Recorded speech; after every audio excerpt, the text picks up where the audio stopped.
again, we learned a lot about filtration, right, over the years, good data. We have to continue.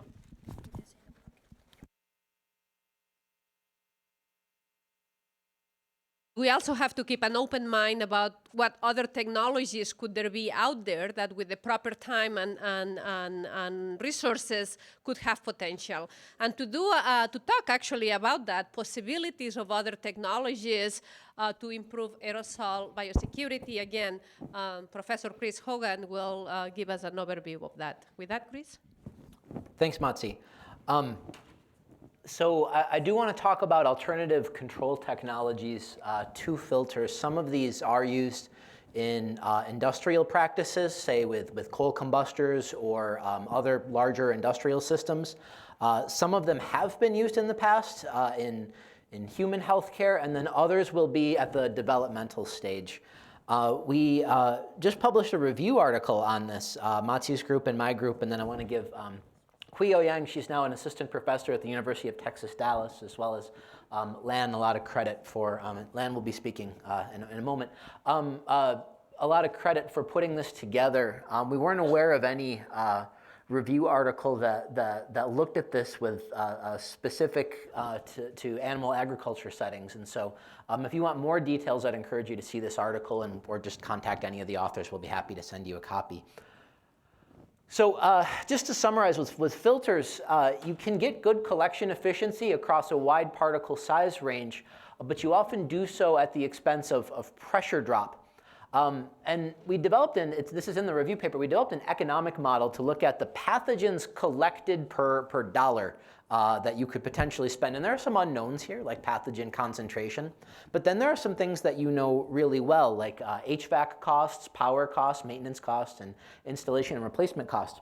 And one of the challenges with filters is that your HVAC costs go up significantly. There's a metric which is called the fluid power. And that is the pressure drop in any flow system multiplied by its flow rate.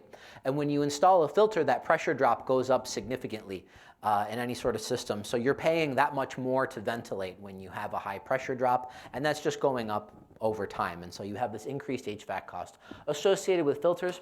And in addition, you have significant replacement costs, and so you're trying to balance those two. This is an estimate. This was in office buildings. This was published several years ago. It's about a decade ago, based on the annual cost of HVAC filtration. And this is a per filter cost. And this is usually a 2-foot by 2-foot filter.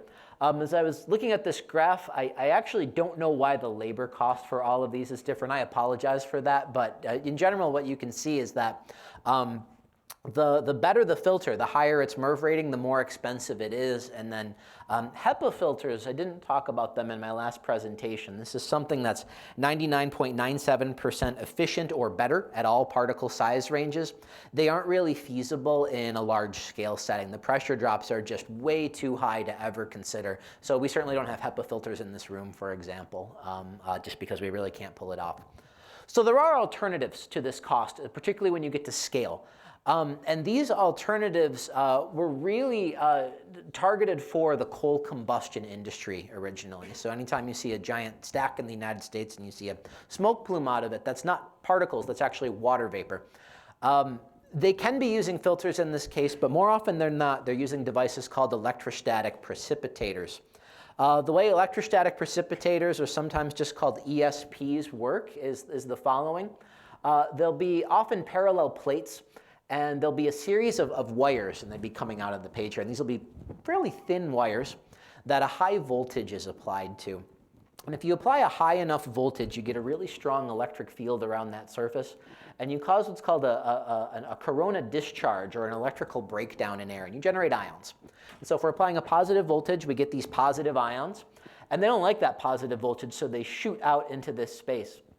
Well, any particles oncoming will see these ions get charged up. They also see this high voltage, so they see the electric field as well. So they get charged, and then they migrate electrostatically to collection plates here. And so collecting particles, very different mechanism. It's charging and then electrophoretic motion. But then the other fundamental difference with the filter is in a filter, I've created a barrier to flow, and by definition, increased pressure drop. And that pressure drop is going to increase as I collect. In an ESP, I don't have a, by default, barrier to flow, so I have a negligible increase in pressure drop. And then as I collect, I can eventually get buildup on the walls, but I don't increase the pressure drop in doing so. So I don't have that increased energy cost, and so then the question is, well, I'm applying this high voltage. Do I have a cost there? You do. The cost is the product of the voltage and the current. It turns out, more often than not, it's close sometimes, but more often than not, voltage times current, because current is really low, it's like milliamperes, is not very high. So even though it's this big device generating ion, the electrostatic energy to run it is the order of a light bulb. It's not as high as the increased cost that I have associated with running my blower. So ESPs, you'll find them primarily in industrial use. You can have them, they're available for residential use as well. Actually, one of our colleagues has one that we always talk about that he uses in his home. And we're able to design them as well. And so Lan will talk about testing a prototype. They have a collection efficiency curve, which looks a lot like filters, but for very different reasons. I'm not plotting collection efficiency here, but it's 1 minus collection efficiency, which is called penetration. So when penetration is 0, collection efficiency is 100%. And if it was 1.0, we're not collecting anything. As you change the voltage in an ESP, the higher the voltage, the better collection you're getting. And you can get performance which is similar or better to, say, a MERV16 filter. That's what this orange one is here in this particular case. It's similar in performance. And so they're tunable. The other thing is they have an off button. So if you feel you don't need it for a certain time period, you can actually just turn it off. And then there are no really replacement costs associated with them. The lifetime of an ESP is the order, a decade we're looking at. You do have to clean them occasionally, so there's a maintenance cost, but they're not disposable. We've done a lot of fundamental studies with ESPs. The particles in them, they get very, very highly charged, and this is why collection works well. And then they are as effective as filters, if not better, in collecting viruses. We've done studies where we've aerosolized bovine coronaviruses, PRRS viruses, and influenza A viruses, and looked at the collection efficiency, or well, actually the overall removal efficiency, accounting for both inactivation and physical collection inside the ESP. We have, I would say, minor evidence that there is some inactivation associated with going through this high ion concentration environment. I should mention ESPs do produce a few reactive radicals. They produce a little bit of ozone. If you use a positive polarity, the ozone concentration is really low, and you often don't see much ozone outside the device. If you use a negative polarity, which most of them don't for this reason, you will see ozone concentration at the outlet. So ESPs are a viable alternative. To be honest, if I'm ever involved in building design, I always look to see would an ESP be possible in the HVAC system, because of the fact that they have these really long lifetimes and because of the fact that they're tunable. Here's a variety of pictures of ESPs. So they are large devices. They do typically require like a separate, anteroom or building outside the building, if you will, in order for operation. But these can work at tens of thousands of CFM, or you can have multiple stages of them in order to have good collection. So they're an alternative out there. ESPs are somewhat unique in the other technologies I want to talk about, in the sense that they exist and we can look and see them today at a variety of scales. The other ones, not so much. And so when I talk about other alternative technology, if you're trying to evaluate a technology, you want to ask questions on what scale it's been tested. Typically, when I see an alternative control technology for particles, I'll see it tested at 2 scales. The first, I'll call it a pre-aerosol study. And this means that they're not necessarily aerosolizing a challenge set of particles or pathogens just yet. They're doing studies on a surface or in a liquid suspension. It's often a small bench scale study. And then this got cut off. This should say chamber or duct right here. The next thing you'll see is a bench scale aerosol study in either a chamber or a duct, which is done with the technology operated. And there you do want to look at either the flow rates that are being operated at, are they relevant to actual application, or in the chamber study, the volume of the chamber. The criticism we often see is this was done in a shoebox, and that's really not at scale if it's done in a shoebox. Then there's this, the final one would be near field scale and field studies. Near field scale means a flow. It could be a laboratory experiment, but I'll just give an example. This is our laboratory with, this is an ASHRAE 52.2 compliant wind tunnel. And we're able to hit about 2,000 CFM. So it's not quite at building scale, but it's certainly at residential scale. We can actually test the technology. And MOTSI has a protocol where we're able to aerosolize challenge viruses even in this environment. And so I would call this near field scale. And then, of course, there are field studies where you actually install and you take a look at, is the technology truly making a difference? Like Cesar talked about with filtration at a large scale, you can consider doing that at a smaller scale with fewer facilities. So just to summarize a few alternative technologies that are out there, the ones I want to talk about. UVC has been large scale tested, but it's kind of an older technology, but it's gone away. I want to talk about non-thermal plasmas a little bit, and then you'll often see a lot of work these days on coating filters with different technology. So UVC, we tested it a little bit early in the pandemic, just to give people confidence that UVC, which works, would work for SARS-CoV-2. The reason UVC works is it emits light at a wavelength close to 254 nanometers if it's a low pressure mercury lamp. If you're using an LED, it's often somewhere between 250 and 260. There's a different model that'll emit at a lower wavelength. But all nucleic acid is fairly reactive to something around 260 nanometers at its peak. And so RNA, DNA, including in us and including in animals, will react. And this does a pretty good job of inactivating all sorts of pathogens. In general, the larger the pathogen's genome, the more effective it is because it has more spots for that UV to potentially hit. And so it works well. The challenge with UVC, of course, is that you cannot, if we had UVC in this room, we would need to make sure its penetration depth is only up high because it will affect us as well. The key with UVC is its intensity multiplied by the exposure time. So if you have a short exposure time, you better have a high intensity. And if you have a weak intensity, you'd need a long exposure time. Flow tube systems have been developed. The odd thing is most of this work was done pre-1960, and it was often done before vaccination was really common. You'd have UVC systems installed in schools sometimes to prevent measles outbreaks. This is an old study I found operating at up to 18,000 cubic feet per minute. And this was at North Memorial Hospital here in Minnesota. They challenged it with bacteriophage aerosol, but it was based on this system designed by Jensen, who was at UCLA, even though the study was actually ended up here in Minnesota, oddly. Just coincidence that it was here, where he showed that it worked for a variety of pathogens. UV can work. Bulb replacements become your main costs, and checking when are those bulbs working. You have a bulb failure rate. If you need a lot of bulbs, it's not easy to monitor those because you're probably not going to have access to them, and you probably shouldn't be looking at them. So that's the challenge with UVC.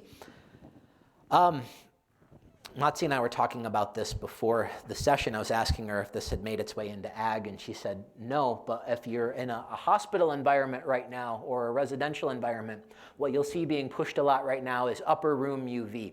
And the concept of upper room UV is to have a UVC source which is often emitting upwards. So if we were in this room, it'd be somewhere here and emitting upwards. And we try and control the airflow so that we have some sort of mixing all the time to try and get things up there. Does it work? Well, the question is, do we have enough residence time for all the particles in the UV range in order to get sufficient inactivation? And it's going to be case by case right now, but you'll see this being pushed outside of the ag space at the moment. There are people working on trying to develop models of the efficacy. One particularly good study was in 2010, actually using computational fluid dynamics to say, we're going to look at in detail at this fluid flow and see, is this actually working? And so it can be done. I can't speak to the efficacy of any of the commercial systems that are out there on it, though, other than that it's on the market. Non-thermal plasmas. Non-thermal plasmas are a cousin of electrostatic precipitators. They're a little bit different, though. So in a non-thermal plasma, what that technically means is you are generating a high electric field. high enough to create a high density of electrons, but it's often an AC electric field, so there's not this constant bias going back and forth, and so you're generating electrons. And associated with those high energy electrons, you're generating a lot of reactive oxygen species. Ozone, hydrogen peroxide, and NOx species will be generated, things which can drive reactions. In general, when you do this, if you pass pathogenic carrying particles through there, it's been shown, Matsi was a part of the study, and this was out of my colleague Peter Brugman's laboratory, that you can get inactivation at an extremely high rate, log reductions of 4 or more by passing through. The challenge from what I've seen with non-thermal plasmas is a question of the scalability. So Peter Brugman's study is actually the highest flow rate I've ever seen for a flow tube non-thermal plasma. I think he got up to about 4.5 CFM. But we can compare that to a filter in a barn, probably has 500 to 2,000 CFM passing through an individual filter in a given case. And so the question is, how well can you scale the non-thermal plasma technology? Works very well at small scales at the moment. Filter coatings, we've worked a little bit on companies developing filter coatings. Some of these can work, which do the following. Some of them have antibacterial properties, either preventing bacterial growth or actually leading to pathogen death. And you can have antiviral coatings as well.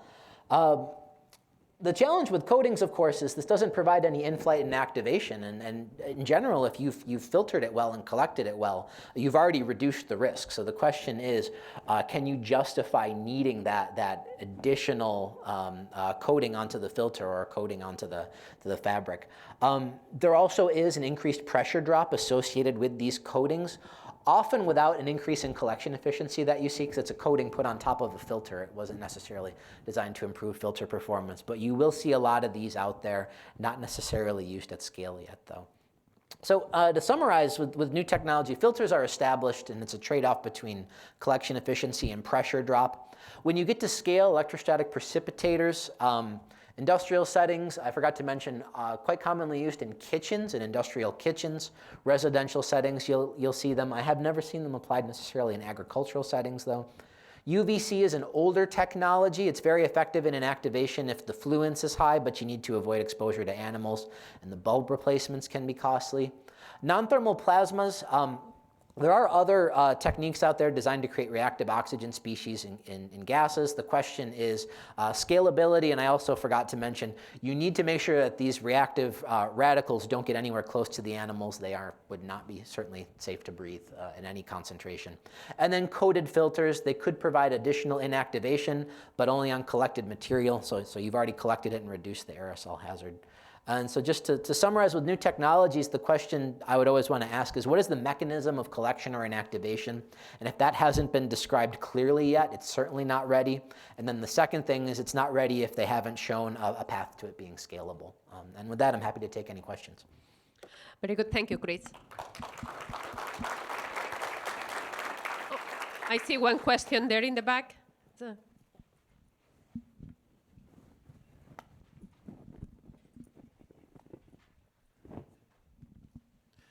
That was an awesome presentation, Chris. You mentioned something about the pandemic, and it got me thinking.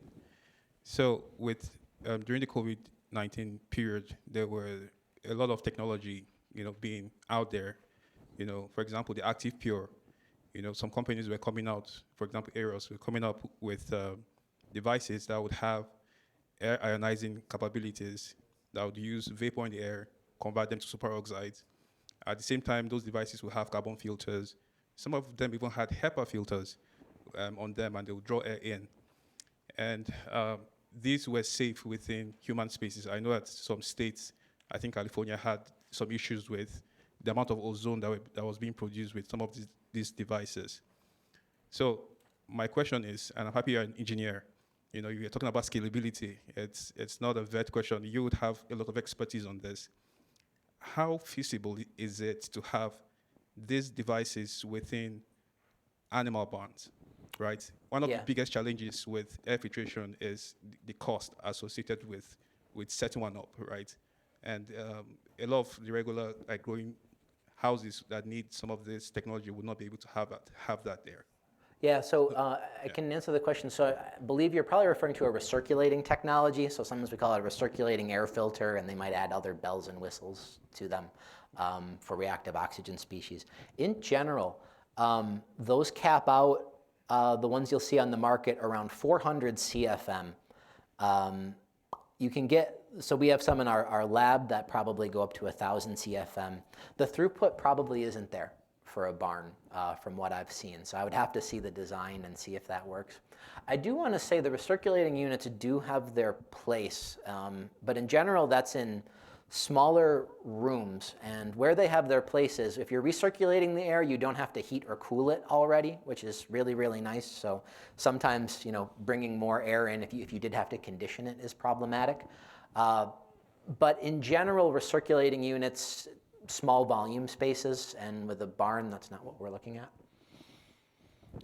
Oh, okay, so in view of the fact, for example, with the Bolera units, some of them are as cheap as $400 to $800, right? How do you, what do you think about this being implemented, and they have their dimensions and all? Do you think there's a possibility of scaling this up? My concern is for us to have more of these biosecurity Swiss cheese layers, in our barns. What do you see? What do you predict from your expertise? Do you think it's possible? So again, so 400, but then we're looking at filtration replacement costs in the device as well, which are probably half the devices. The device's costs are usually not the costs associated with the device and that type of model. There's something that, every year I got to pay this, which is the same with filters. I would still want to look at a building-wide model first for any technology that scales up before I look at these modular units, unless I'm going to put one with every pen kind of thing. I'd have to do calculations to see, but I would still err towards whole building first. The other challenge, Henry, I think it's also the way how we ventilate farms. The way some of those technologies could work if you put that technology in a ducted system, which might not be the way how we ventilate. Yeah, I don't really have a duct here. Yeah, so might need to change the way how we design farms.